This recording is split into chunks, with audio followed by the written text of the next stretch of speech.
akan mempelajari tentang jurnal penutup dan neraca saldo setelah penutupan.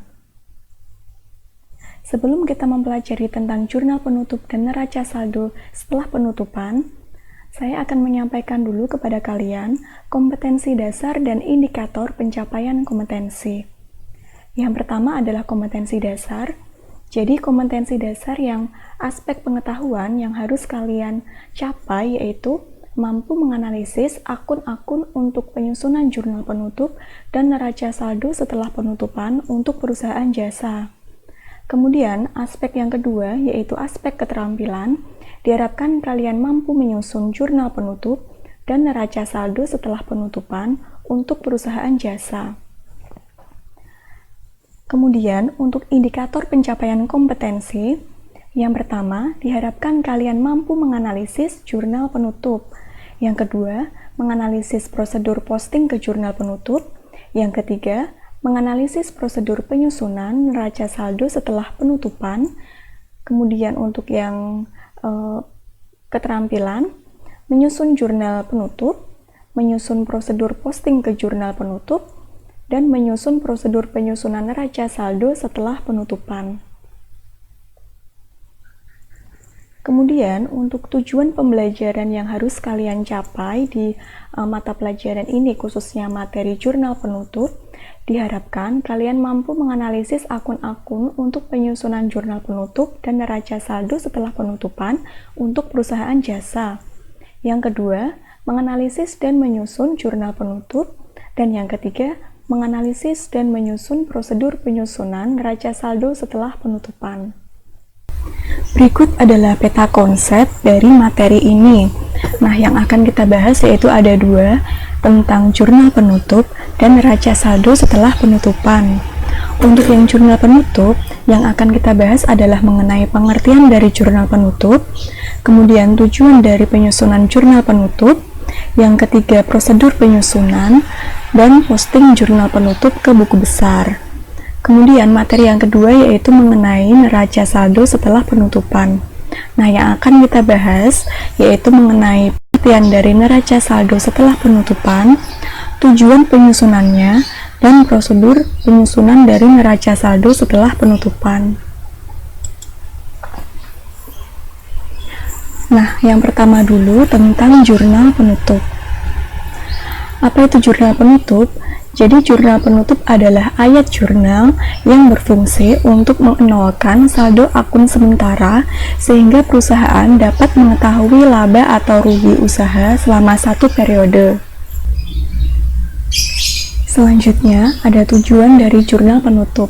Di sini ada beberapa tujuan. Intinya adalah jurnal penutup itu digunakan atau bertujuan untuk menolkan perkiraan sementara sehingga perkiraan tersebut menjadi nol. Nah, perkiraan sementara yang dimaksud di sini adalah perkiraan pendapatan, beban, privel, modal, dan ikhtisar laba rugi. Sehingga dengan dilakukannya jurnal penutup di sini, perusahaan bisa membedakan dan memisahkan transaksi akun pendapatan dan beban agar tidak bercampur dengan jumlah pendapatan beban pada tahun selanjutnya. Nah, yang selanjutnya adalah prosedur penyusunan jurnal penutup. Di sini ada beberapa langkah untuk menyusun jurnal penutup. Yang pertama adalah menutup semua akun pendapatan. Nah, di sini dilakukan dengan cara memindahkan akun pendapatan yang tadinya itu kan berada di sebelah kredit. Nah, karena ini ingin dienolkan saldonya, sehingga letak dari akun pendapatan berubah menjadi di sebelah debit. Dan kreditnya adalah ikhtisar laba rugi. Kemudian yang kedua yaitu menutup semua akun beban. Ini juga merupakan kebalikan dari akun pendapatan. Apabila akun beban itu kan biasanya berada di sebelah debit. Nah, karena ingin dienolkan sehingga akun beban berada di sebelah kredit dan debitnya adalah ikhtisar laba rugi. Langkah ketiga yaitu menutup semua akun privel. Hal ini dilakukan dengan cara memindahkan posisi dari akun privat tersebut yang ada di sebelah debit, kemudian dipindahkan di sebelah kredit. Dan debitnya adalah modal. Lanjut ke langkah yang keempat, yaitu menutup semua akun laba rugi. Jika perusahaan mendapatkan laba dalam periode tersebut, maka ikhtisar laba rugi ditutup dengan mendebit akun ikhtisar laba rugi dan mengkredit akun modal sebesar nilai total saldo ikhtisar laba rugi. Kemudian, apabila perusahaan itu menderita rugi, maka ikhtisar laba ruginya ditutup dengan cara mengkredit ikhtisar laba rugi dan mendebit akun modal sebesar nilai total saldo ikhtisar laba rugi. Nah, ini adalah contoh dari jurnal penutup yang tadi sudah kita susun sebelumnya. Di sini kita gabung dari yang pertama itu ada ikhtisar laba rugi. Kita menutup akun beban ya, sehingga debitnya adalah ikhtisar laba rugi dan kreditnya adalah beban. Jumlah beban dituliskan di sini masing-masing berapa, kemudian totalnya dituliskan di akun ikhtisar laba rugi. Kemudian untuk menutup akun pendapatan, di sini debitnya adalah pendapatan. Kalau di sini itu ada dua pendapatan, yaitu pendapatan jasa dan bunga. Kemudian ikhtisar laba ruginya merupakan total dari kedua pendapatan yang ada. Kemudian untuk menutup akun laba rugi di sini, karena perusahaan itu menderita laba, mengalami laba, sehingga ikhtisar laba ruginya terletak di sebelah debit dan kreditnya adalah modal dari si pemilik sebesar nilai dari laba tersebut. Kemudian untuk menutup akun prive di sini, privenya di sebelah kredit dan modalnya ada di sebelah debit sebesar 200.000, sehingga di total dan balance antara debit dan kredit.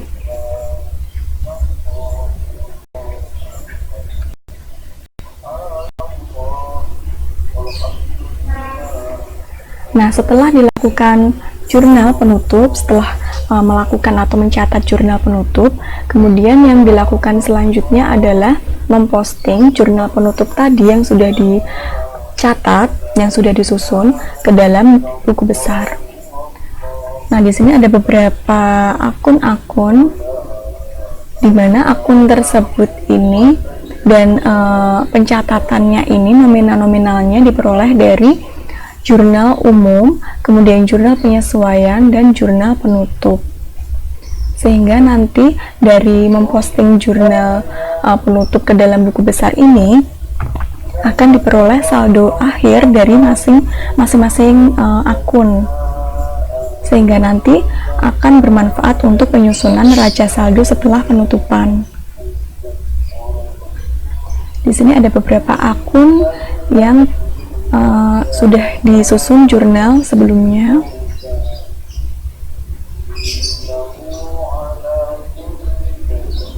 Nah, setelah diposting ke buku besar, kemudian kita masuk ke neraca saldo setelah penutupan.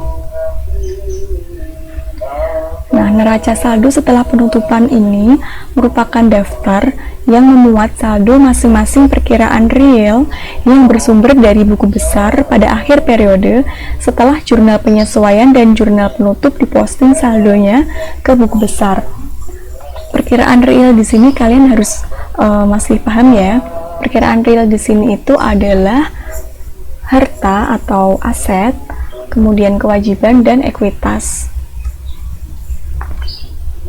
Nah, tujuan dari penyusunan neraca saldo setelah penutupan ini adalah untuk memastikan bahwa sebelum pencatatan data akuntansi periode berikutnya dimulai, akun buku besar harus dalam keadaan seimbang atau balance. Nah, prosedur yang dilakukan untuk menyusun neraca saldo setelah penutupan ini, yang pertama adalah menuliskan nama perusahaan, judul, serta tanggal atau periode pembuatan.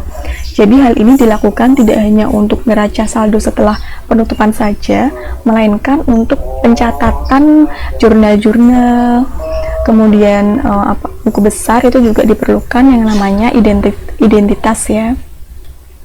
Kemudian yang kedua yaitu membuat 4 buah kolom yang terdiri dari kode akun, nama akun, kolom debit, dan kredit.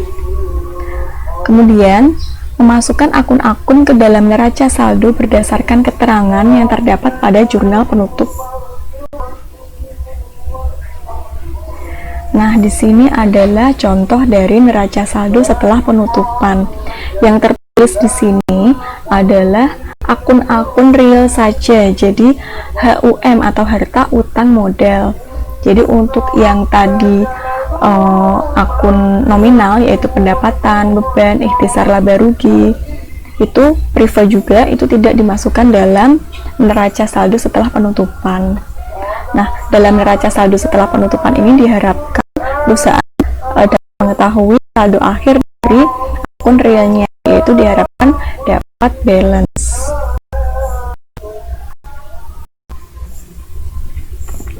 Itu saja materi yang disampaikan pada kali ini.